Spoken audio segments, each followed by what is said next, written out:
পটুয়াখালী ছাড়াও বাংলাদেশের যে কোনো জেলায় আপনারা জিজ্ঞেস করেন, একটি কথা সবাই বলবে, এই মুহূর্তে বিএনপি হচ্ছে বাংলাদেশের সবচাইতে বড় রাজনৈতিক দল।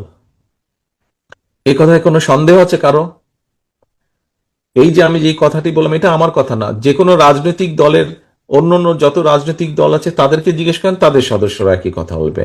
আপনি নন পলিটিক্যাল একজন মানুষকে জিজ্ঞেস করেন, তারাও একই কথা বলবে, এই মুহূর্তে বিএনপি বাংলাদেশের সবচাইতে রাজনৈতিক দল। কোনো ভুল আছে কথায়? এই কথাটা ভুল আছে কি? আছে ভুল?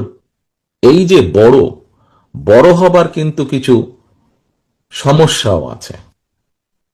বড় হবার, এই যে আমার সামনে আমার যে সকল সহকর্মী আছেন, ডেলিগেট বা কাউন্সিলর আপনারা উপস্থিত আছেন, আপনারা যারা সংসারের বড় সন্তান, আপনাদের কাঁধে কিন্তু অনেক দায়িত্ব থাকে। ছোট ভাই বোনেরা থাকে, তারা অনেক কিছু করে পার পেয়ে যায়, কিন্তু বড় সন্তান হিসেবে আপনি কিন্তু পার পান না।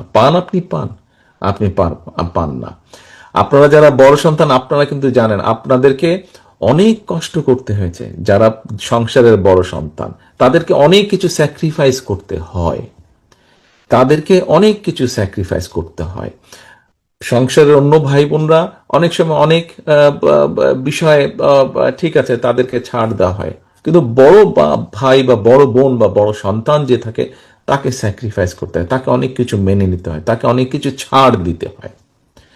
প্রিয় সহকর্মীবৃন্দ, একটু আগে আপনারা সবাই বললেন, একমত প্রকাশ করলেন, এটি আমাদের কথা না, এটি এখন সব ধরনের মানুষের কথা। বিএনপি এই মুহূর্তে বাংলাদেশের সবচাইতে বড় রাজনৈতিক দল। সহকর্মীবৃন্দর, বড় রাজনৈতিক দল হিসাবে আমাদের দায়িত্ব বড়।